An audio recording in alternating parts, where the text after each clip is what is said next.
parmi vous ce matin parce que c'est un plaisir de voir un pays en construction qui fait le pari de l'avenir et qui fait, à mon sens, le bon pari, qui est celui du numérique.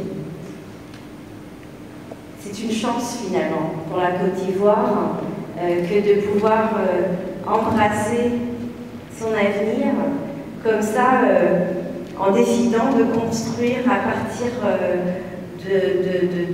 d'une zone qui n'était pas au départ dédiée aux nouvelles technologies de l'information et de la communication, et de dire, dans 10 ans, voilà ce que nous voulons. Dans 10 ans, nous avons une vision et nous aurons fait, à partir d'un village africain, un village numérique. C'est une chance, je crois réellement, que de pouvoir réunir les acteurs économiques, les acteurs politiques et institutionnels, les bailleurs, les investisseurs, autour de la poursuite d'un objectif aussi stratégique et ambitieux. Donc je salue cette initiative qui a été prise par l'État ivoirien et le gouvernement, parce qu'elle s'inscrit complètement dans la construction de l'histoire ivoirienne. Et alors, la question qui se pose forcément, c'est quelle place pour les entrepreneurs français, quel type de partenariat économique à construire là aussi entre nos deux pays. Et je crois que cette place, elle peut être importante et entière. D'ailleurs, j'en veux pour preuve le nombre d'entrepreneurs français qui se sont déjà intéressés au VTIP, qui sont présents. Et je pense que ce n'est qu'un début. Parce que lorsqu'on fait un choix commercial, économique, de s'installer dans une zone franche, bien sûr, on regarde le régime de défiscalisation, on regarde le régime des droits de douane, on regarde les infrastructures. Je vois que l'espace est totalement équipé en fibre optique, ce qui est bien sûr essentiel pour la présence d'entreprises compétitives. Mais on regarde aussi plus largement, parce qu'un entrepreneur reste humain, et bien l'environnement général.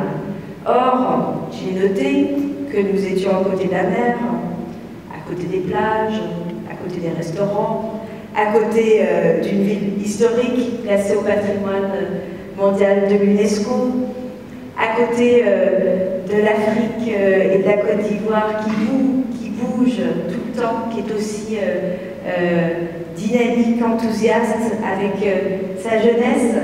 Et ce brassage, ce village, pas loin de la ville, eh bien, il est très tentant. Quand on est un entrepreneur et qu'il faut choisir un endroit, on se dit que ça peut être potentiellement très agréable de s'installer ici. Donc, sans prendre trop de risques, je crois qu'on peut tout à fait partager la vision qui a été celle des pionniers de ce projet, en se disant qu'il rencontrera un grand succès. Donc je ne peux naturellement qu'encourager les entreprises françaises à venir s'installer ici. Et puis, vous avez vu le logo de la French Tech sur la présentation, c'est un coq.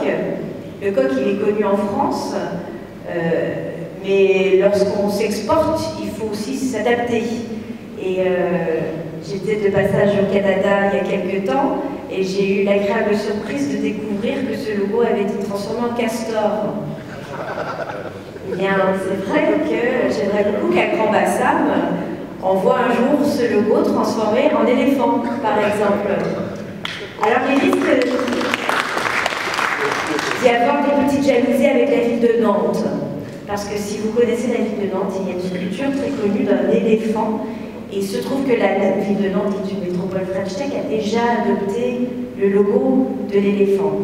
Et en même temps, pour qui s'intéresse aux droits de propriété intellectuelle, je crois pouvoir dire là aussi sans trop de risque que la Côte d'Ivoire a une certaine légitimité à revendiquer le logo de l'éléphant pour la French Tech.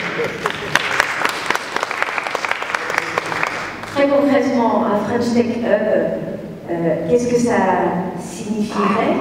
Eh bien, ça serait une capacité de fédérer, de structurer l'écosystème des PME innovantes, des startups, des grandes entreprises françaises du numérique avec leurs partenaires ivoiriens autour de lieux dédiés. Les lieux restent absolument indispensables pour créer un sentiment d'appartenance collective. Eh bien, hier seulement, une première réunion a eu lieu entre des acteurs qui spontanément se sont dit on a envie de travailler ensemble. Et à ma connaissance, le VITIM n'était pas encore présent. 4 incubateurs situés à Abidjan se sont signalés en se disant comment préparer un dossier pour obtenir le label du French Tech Hub en Côte d'Ivoire. Je suis persuadée que le VITIM a absolument toute sa place dans ce projet. Je vous invite très cordialement et très amicalement à vous joindre à ce groupe de travail pour rédiger une candidature. Vous aurez compris, mon souhait le plus cher, c'est de voir un French Tech Hub non seulement en Afrique, mais aussi en Afrique subsaharienne, en Afrique francophone et si possible en Côte d'Ivoire.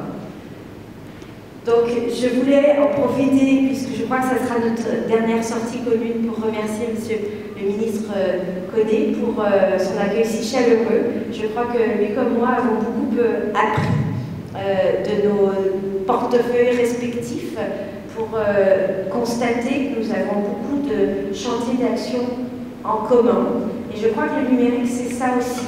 C'est une manière de travailler peut-être autrement. C'est une manière de tourner la page pour envisager un destin et un avenir commun sur des bases absolument réciproques, absolument mutuelles, parce que les startups, elles réinventent l'avenir et qu'on doit s'inspirer de ces méthodes pour réinventer l'avenir de nos deux pays. Bravo, bravo de construire ainsi l'avenir de la Côte d'Ivoire.